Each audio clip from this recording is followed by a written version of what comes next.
Olá, estamos aqui para mais uma aula, o programa Aula na Tela, e hoje nós vamos estar falando sobre uma das classes de palavra, que são os verbos.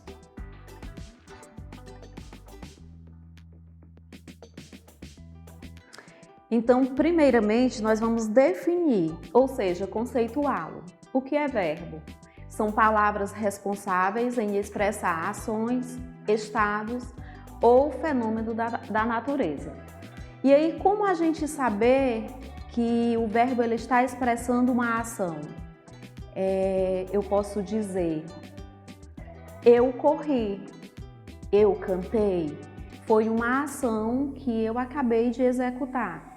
Como é que eu posso saber que ele está expressando um estado? Eu estou feliz. Eu estou expressando o estado no qual eu me encontro. E como eu identificar um fenômeno da natureza? Quando eu vinha de casa, estava chovendo.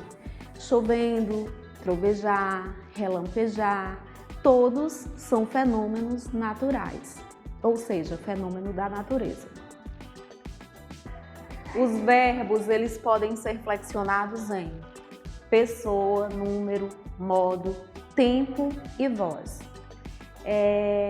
Pessoa, primeira, segunda e terceira pessoa do singular, e terceira e primeira, segunda e terceira pessoa do plural.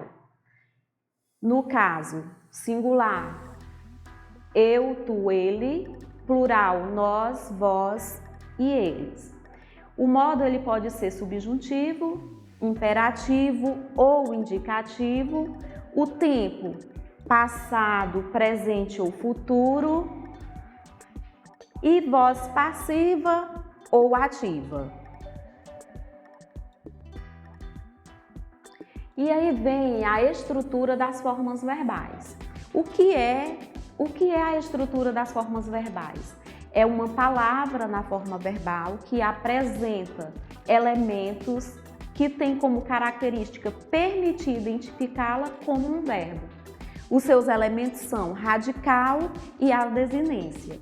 O verbo parar, ele pode ser flexionado e assumir as formas parei, parava, como andar, andar, andei, andava, observando o que há de comum e invariável nessas flexões.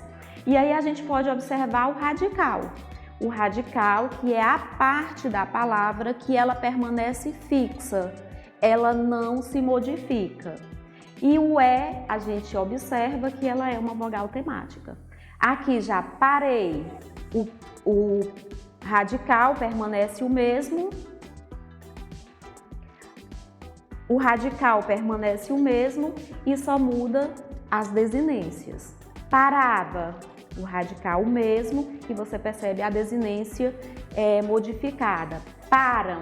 Por quê? Parei, parava e param. Vocês podem perceber que eles se flexionam também de acordo com as pessoas do discurso. Desinências dos verbos são as terminações que os verbos eles podem assumir. Essas terminações eles podem indicar modo, tempo, número e pessoa. Com relação aos exemplos que nós vamos mostrar aqui, vocês poderão observar o verbo falar, né? E aí nós vamos identificar a pessoa do discurso, o tempo no qual eles estão falando. E aí nós temos a primeira frase, se ela falasse mais baixo. E aí nós vamos dizer às pessoas do discurso, eu, tu, ele ou ela. Então ela faz parte da terceira pessoa do singular, se ela falasse mais baixo. Na frase seguinte nós temos, falamos sobre isso ontem. Como nós podemos identificar qual pessoa do discurso? Eu, tu, ele, nós. Então, nós falamos sobre isso ontem. É a primeira pessoa do plural. E aí vocês podem perceber, né? Falamos sobre isso ontem. Estar no tempo passado. Falavam muito alto quando cheguei. Eles falavam muito alto quando cheguei. Eu, tu, ele. Nós, vós, eles, né? Que é a terceira pessoa do plural. Falavam muito alto quando cheguei. E você pode observar também que falavam da ideia de um tempo passado. E o número de pessoas do discurso, que ele está onde? No plural. Por quê? Porque não é apenas uma pessoa que fala, mas várias pessoas. Dá a ideia de que são várias pessoas que estão falando.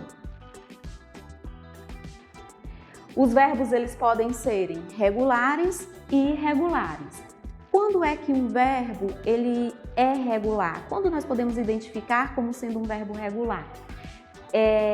Quando ele não se altera, ou seja, quando o radical ele não sofre nenhuma modificação, ele permanece sendo o mesmo.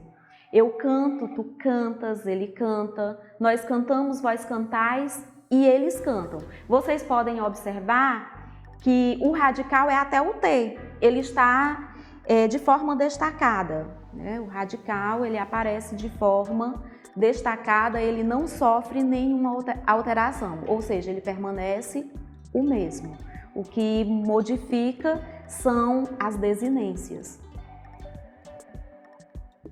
Irregular são os que alteram o seu radical na conjugação, como o verbo haver, de existir. E aí a gente pode ver, se eu for conjugar no presente do indicativo o verbo haver, vocês poderão perceber que ele muda completamente a estrutura do seu radical. Eu hei, tu has, ele há, nós havemos, vós haveis e eles são, diferentemente do verbo irregular, que como eu mostrei, a estrutura do radical ele permanece fixa, permanece a mesma. E aí nós temos também os verbos terminados em a, i ou o. Na primeira conjugação, amar, sonhar, cantar e dançar, eles terminam em AR. Já na segunda conjugação, vocês poderão observar as palavras elas terminadas em ER, comer, sofrer, vender e compor. Na terceira conjugação, cair, sair, sorrir e partir. Na terceira conjugação, eles terminam em IR. Mas aí vocês devem estar me perguntando, professora, e compor? Está terminada em OR. Você não me falou que na segunda conjugação os verbos eles são terminados em ER? Lá quando a língua portuguesa ela foi instalada no Brasil, o verbo por vem de poer. Por isso é que todos os verbos terminados em OR, eles pertencem à segunda conjugação. Então, pessoal, só dando uma ênfase maior com relação às palavras, os verbos, as ações e as terminações AR, ER, IR, IOR, nós podemos, quando a gente diz assim, a primeira conjugação, as terminações é AR. E aí eu posso perguntar para vocês e vocês poderão me responder. Celular é um verbo? Ele termina, né? Celular termina em AR. Será que dá para a gente conjugar a palavra celular? Então, só para vocês perceberem que nem sempre todas as palavras que terminam em AR, elas indicam uma ação, elas indicam um estado, né? Nem sempre isso acontece. E eu quero mostrar também para vocês que as terminações, que a conjugação no infinitivo, o nome por si só ele já diz. Infinitivo, a partir de amar, sonhar, cantar, dançar e inúmeras outras palavras, surge um leque de novas palavras. Vocês poderão observar isso. Amar, sonhar, amar, amando, amado. Então, a partir delas, surge várias outras palavras. Ou seja, são as conjugações e as terminações. terminações. Mostrar para vocês também que amar, sonhar, essas palavras elas dão ideia a outras palavras. E aí a gente pode conjugar o verbo. Eu amo, tu amas, ele ama. Então surgem novas palavras que se flexionam de acordo com a pessoa do discurso, com o tempo no qual ele está, com o tempo no qual está acontecendo e com o modo, de acordo com o modo também. Vamos ver também as flexões dos verbos. E nós temos aqui os modos verbais, que são indicativo, subjuntivo e o modo imperativo. Os tempos verbais, eles são basicamente 3: passado, presente e futuro. Passado, pretérito, aconteceu antes da fala. Presente, aconteceu no momento da fala. E futuro, acontecerá após a fala. Eu posso dar alguns exemplos sobre, no passado. Ontem cheguei atrasado na escola. Então foi uma ação que aconteceu no passado. Hoje estou aqui para planejar as minhas aulas. No futuro, irei amanhã à escola, que está marcado para chegar às 7 horas. Você pode observar que esse fato ainda irá acontecer após a minha fala.